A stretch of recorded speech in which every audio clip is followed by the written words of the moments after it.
So what is to expect for the earning calls for the Q3 2020 from Tesla? You know, the last 6 months has been generating growth to the Tesla stock. Overall, it was a growth of 730% for the past 52 weeks. So everybody is looking for the digits that Tesla is going to present. Here are some speculations, but maybe also a good predictions for what to expect for the next earning calls of Tesla from the biggest bull on Tesla, Ark Invest, and analyst Tasha Keeney. She's expecting good news that will help Tesla make more revenue and keep Tesla stock growing up and let the company moves on and on. So here's Tasha and her expectations. Well, as you know, Oliver, we've talked about this many times before. I'm most excited to hear about their plans for autonomous robotaxis. Recently, Waymo announced that they're going fully commercial on their robotaxi plans in Arizona. They're going to let the public into their vehicles that have no driver in them for the first time. Following that announcement, Elon Musk said that he was going to release a full self-driving beta version to some expert drive customers this week. So I think that's really exciting news. I'd love to hear any update on their plans to roll out that network. And we've actually done some work to show that ride-hailing, even with human drivers, ahead of full autonomy, could be a very profitable business opportunity for Tesla. So that's what we'll be looking for. And you think he's going to talk about this in tomorrow's call? I think Tesla's been increasingly focused on autonomy, certainly much more so than other automakers. I mean, we think their strategy of using their customer cars as R&D centers to collect data is a smart one, and it's currently unmatched by other automakers or other technology players. So yes, I think that they do see this as a big opportunity ahead. We think that autonomous taxis could undercut personal cars and cost roughly 1/10 of the cost of a taxi today. So this will be very disruptive. It'll give very cheap point-to-point mobility to a lot of people, and I think it could totally change how you and I get around. You know, Waymo has released autonomous taxi in Arizona recently without safety driver, but it's only on partial roads. But you know what the problem is? You have to map the environment to walk it properly.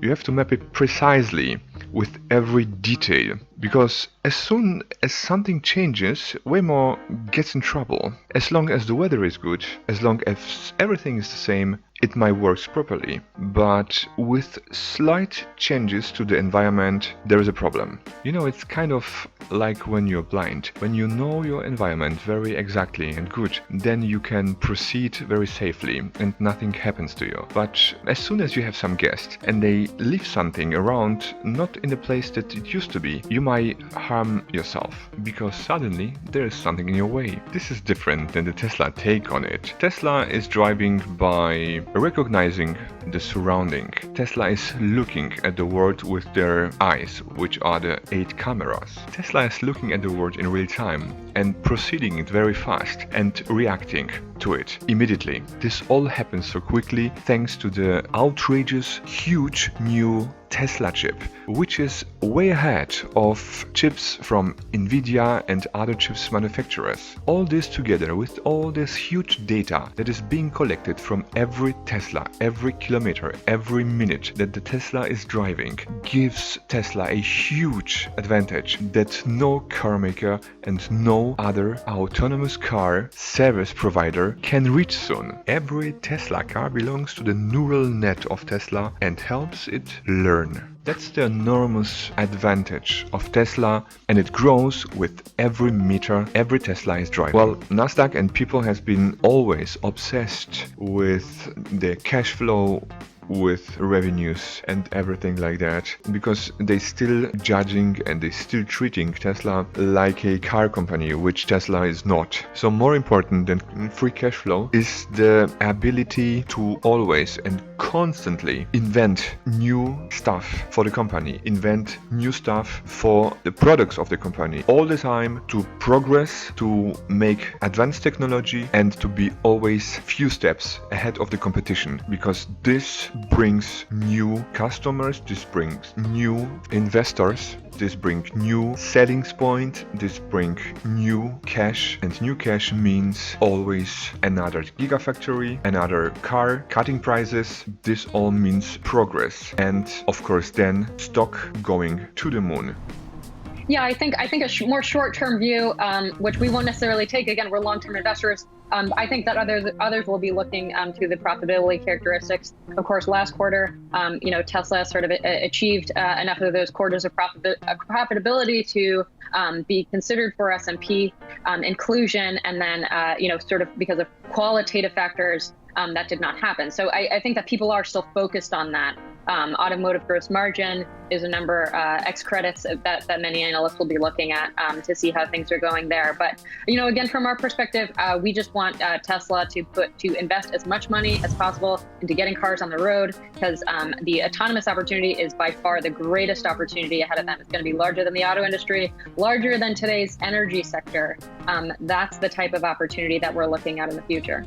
Okay, so on the short-term side, this is not your guys' deep focus, but you do expect profitability for them to pull off again this quarter? We don't make quarter-to-quarter estimates. Okay. But what we do know is that battery costs have been declining. My partner analyst, Sam Forrest, has done a lot of work using Wright's law to forecast the cost declines in electric vehicle batteries. And as we've seen in Tesla's announcements, we think we're going to reach price parity with gas-powered cars in the next couple of years. So that's huge, because electric vehicles are already cheaper on a total cost of ownership basis, but that sticker price is really what we're going to think is going to cause a major inflection in demand. So again, the more batteries Tesla produces, the cheaper it becomes to produce them. And we heard at Battery Day that they have this plan, which, by the way, I think a lot of people overlooked. I was surprised at the stock's reaction to it. Tesla plans on cutting battery costs by over 50% over the next 3 years. If you think of any other automaker looking at electric technology, which they should be because it's the future, how are you going to catch up with Tesla? Because not only are their costs becoming cheaper, but they're cutting the prices of the cars. So really, how do you keep up on a price and performance basis? Of course, most of the analysts just simply don't get it. They don't get the advance of Tesla altogether, because Tesla isn't not a car company. Tesla is a software company, and that brings more possibilities than a regular car company would have. This is the same situation with the Battery Day. The analysts just simply didn't get it. They simply didn't get what the battery technology means for Tesla. They didn't get what the cheaper car doesn't mean to Tesla. They didn't get Elon Musk is always kind of understatement telling to the people, because I assume that soon Tesla will implement the cheap batteries to their cars, and they will show to the world the small cheap car very soon. So be excited and await this, because when he tells something, there is always something already done or being done, and it's not like other companies and other CEOs. They are always showing some show cars, some prototypes, and they say dates like 2024, 2028, whatever. Don't care about the others, because I think the others will just go out of business. They don't change too fast, they can't do things right, and they simply don't have the progress and the speed that Tesla is moving in. Tesla is moving now in a speed of light, at least. So watch this space. Yeah, well, I think, I'd say that more street analysts are catching up to the fact that Tesla's really the leader by far in electric vehicles. We think they're 3 to 4 years ahead of the competition at this point. So I do think that next phase of growth will really be from autonomous technology. So I think these incremental plans to roll out the full self-driving beta to customers, to sort of make that path to commercialization is what sort of gets that certainly the value of Tesla to sort of that next echelon.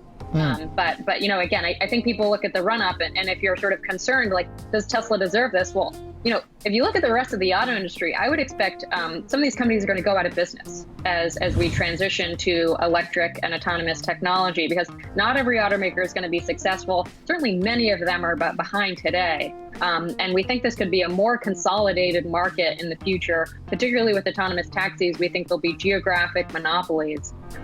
So I think that, you know, there is a lot of value out there to grab for companies like Tesla. Again, robotaxis cost only a tenth of the cost of a taxi today. And in Corona times, the adventure of moving around safely and alone is even more important to the people than before. So this is the most important thing to do now, and to get it right, and to get it out on the road in time, and to have it on the road safely, because of all this data that has been already achieved and monitored, and the data and the safe cars, which Teslas definitely are the best ones. This is the right combination for the future and for the success of the robotaxis. Okay, and then the last point here, we were going to talk about GM, but this stuff's so exciting. Let's stick with Tesla before we let you go, Tasha. One other thing, because when an investor's looking through the earnings, right, and they say, okay, well, if cash flow is important, I can go there and I can look at it. If we're talking about the automation as being the important catalyst going forward, can you give our viewers kind of a simple thing they want to look for tomorrow, either in the language or something in the report? What's the line? What's the statement that you want to see where you go, okay, they're moving along at the pace that we expect? Yeah, well, I think it's early days for this rollout again that they just gave to customers, but I think it's sort of hearing that plan for them to start this ride-hailing network, and so how is that going to look over the next couple of years, and hearing that strategy really be laid out, because you know, we've been ascribing value to the autonomous platform for Tesla for a long time, but I don't think that's something that a lot of traditional analysts have done. So I think that, you know, helping sort of analysts connect the dots together and sort of figure out that this, you know, we think this should be worth $2 trillion in the equity markets today. That, you know, I think sort of showing that future will really help others, you know, sort of realize that opportunity ahead. It's still very important to understand and to remember that if you have Tesla right, you don't have to look for the short period of time, for the short investing. This is like a longer term goal, but everything that is just being made, like the gigafactories in Germany and in Texas, and there will be some more news for India and Australia. You can see this is the seed that you just plant, and you will earn the fruits just very soon.